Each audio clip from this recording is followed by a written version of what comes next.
because Russia widens the war with airstrikes on western Ukraine now.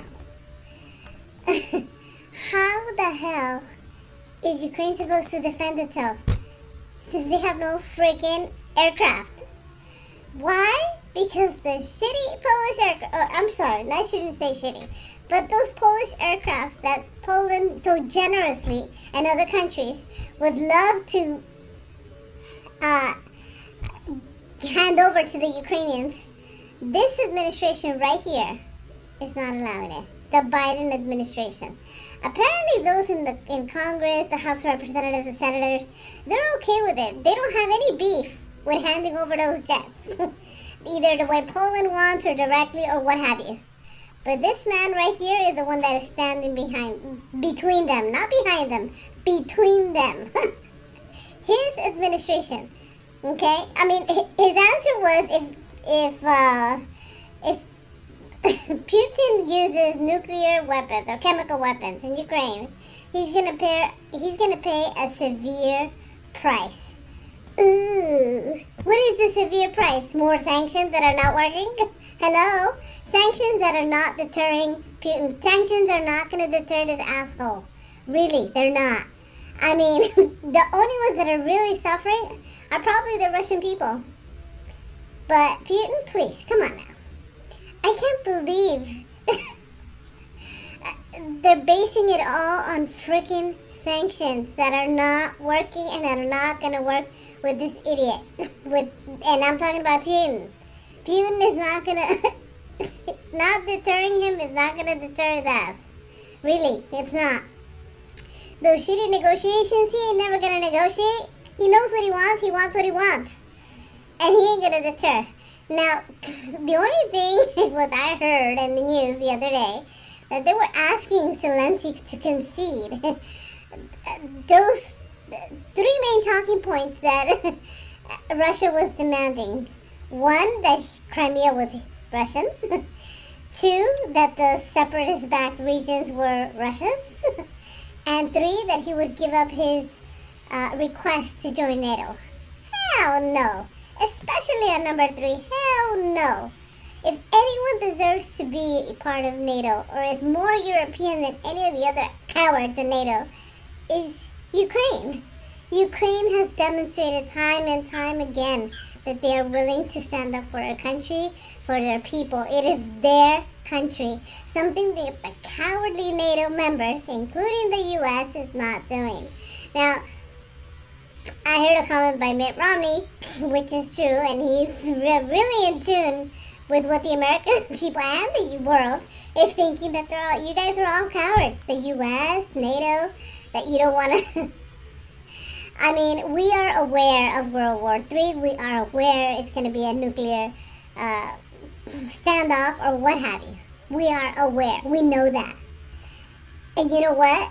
Ukraine is worth it. And it's not just Ukraine. It's not about just Ukraine. It's the entire Europe. As I said in a previous video, why do you think Putin is taking hold of those freaking nuclear plants? It's not so that he can control the electricity in Ukraine only for the war. He wants to build more nuclear weapons. And if you don't stop him, really, if you don't stop him, you don't interfere now, we're all going to be paying that price later. Not just at the gas pump, honey, but in war and with chemical weapons. Not just there, but here, at home. So, I'm sorry, but this man... You know, the only reason the majority of us voted for him was we needed to get rid of Trump. But I can just see at this point, this is going to be a one-term president. And not just his low poll numbers, but we didn't really want him in office. And now we can see why. I don't want to say he's an old man, but really, come on. Get with the program. This is not about sanctions. Sanctions are not deterring the freaking evil Putin of the world. It ain't gonna deter him. It will never fucking deter him. Okay? You don't want to put boots on the ground for now? Understandable. But get those shitty aircrafts.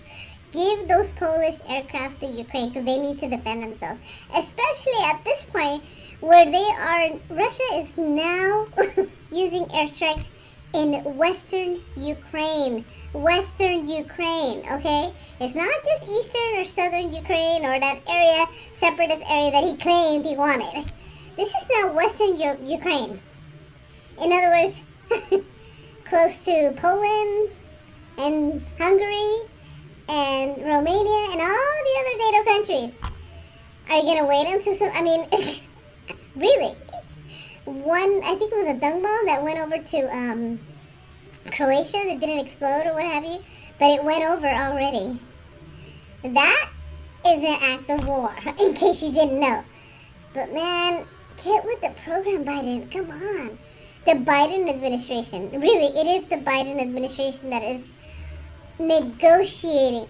Man, I feel like throwing you. I'm talking to Biden here, President Biden. I feel like throwing you in Ukraine, and then come back and tell us, let's discuss the airstrike or the jets or what have you. Come on now, no, do it. We need to get rid of this man, and we need to give Ukraine a fighting chance. I was gonna say the sooner the better, but we need to give Ukraine a fighting chance. They need those Polish aircraft, especially now.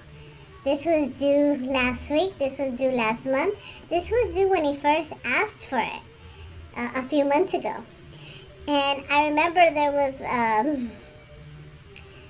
something on the news regarding President Biden mentioning, oh, well, it's just that little area in Ukraine that Putin wants. Oh my, I was like, what? You were willing to give him that area? Just so this wouldn't, hello? No. Like you would give part of the U.S. to Canada or Mexico. Because Mexico wants California, Texas, Arizona, and a few of the other states back, in case you didn't know. So, get with the program, Biden. That's it for today. Bye.